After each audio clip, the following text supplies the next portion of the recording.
This is a work of fiction. Any names or characters, businesses or places, events or incidents are fictitious. Any resemblance to actual persons, living or dead, or actual events is purely coincidental. You are listening to Jada's Apocalyptic Chronicles. August 5th, 2200. Government Asylum, Jada's Diary. This is crazy.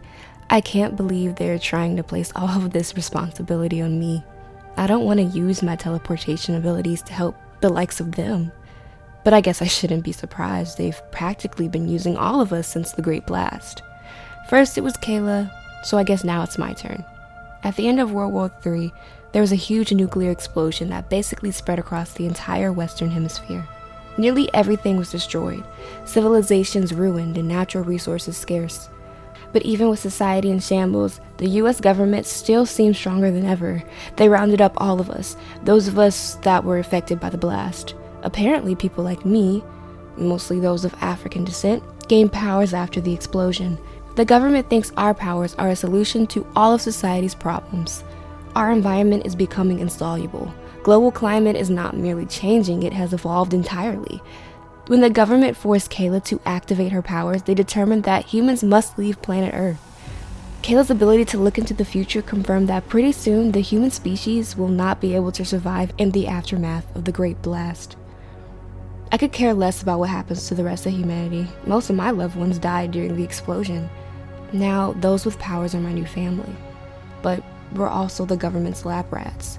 That's why some of us have decided to escape and leave Earth on our own terms. Jada Brown, signing out.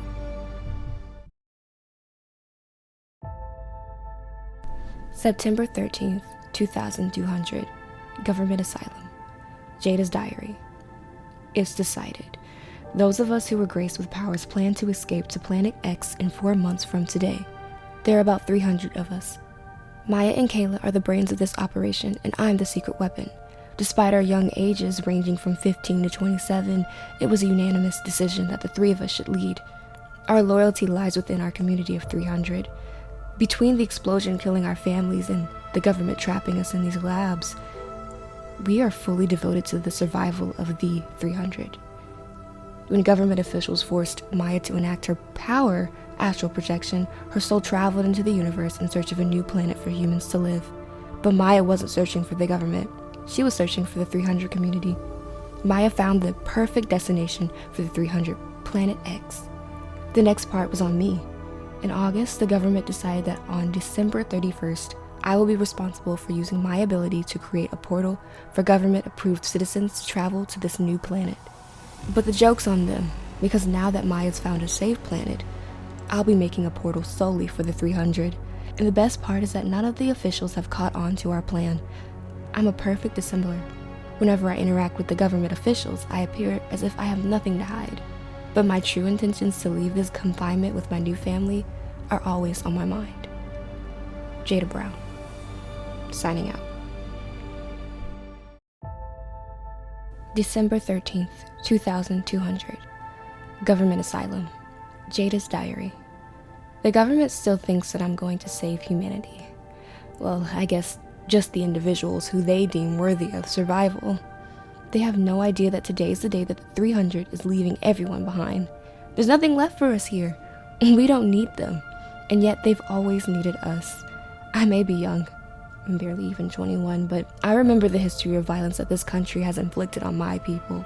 Even as I write what will probably be my last journal entry, I sit in a small chamber that mimics a jail cell. From enslavement to incarceration, and now we're their lab rats. They always find a way to restrict us.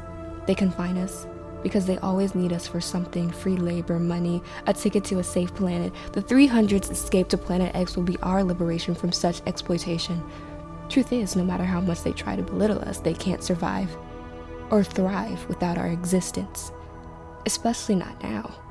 What's left of the nation is depending on us to save them because we're the ones with the power. They need us, but we've never needed them. I'll be making the portal soon, and we'll leave at midnight.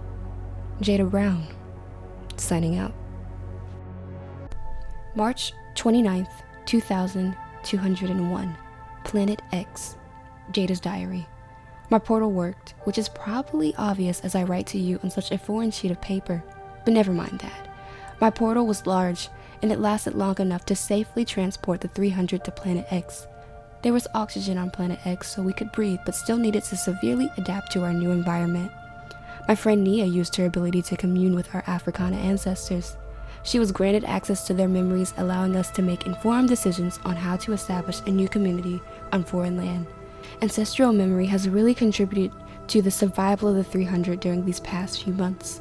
A mix of ancestral knowledge and our special abilities have allowed us to thrive. I must say that even though our escape plan has been executed, the 300 still looks to Maya, Kayla, and me for guidance. Maya, although she has the power to astral project, has a second ability to conjure. She has been able to provide us with shelter by creating large huts for us to live in. Kayla used her second ability to harvest fruits and vegetables in order to provide our community with food. And my second power is clairsentience, which is the ability to feel the emotional energy of others. Although we have nearly been successful in physically adapting to this new world, it is my duty to use my deeper sense of morality and discernment to offer mental and emotional support to those of us who are struggling with the new change. Although the three of us have taken the lead, we are not in charge. We have cultivated a new way of living, where everyone can use their powers to contribute to the betterment of our community as a whole. Jada Brown, signing out. June 12th, 2236. Planet X, Jada's diary. I know it's been a while, but I've been quite occupied forming the foundations of our new society. We've been on Planet X for almost 3 decades now. Our society has progressed tremendously. The 300's numbers have increased exponentially since we first escaped planet Earth.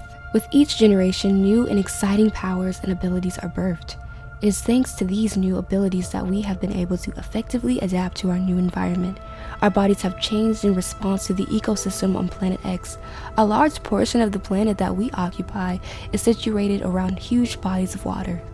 In some ways, Planet X mimics Earth because there are creatures similar to fish that roam just below the water's surface.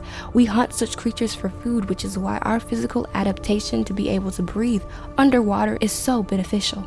Such evolution came from one of our younger citizens in 2215. Their name is Matthew, and they were born with a shape-shifting ability. Eventually, they discovered that their second power is the capability to transfer their shape-shifting ability to others. Over a long span of time, they used their power to ensure that everyone's body would have amphibious traits such as scales and scaly skin when underwater. Matthew's powers are truly an asset to our community, and because of their help, we have been able to establish above and underwater villages. We are thriving on Planet X.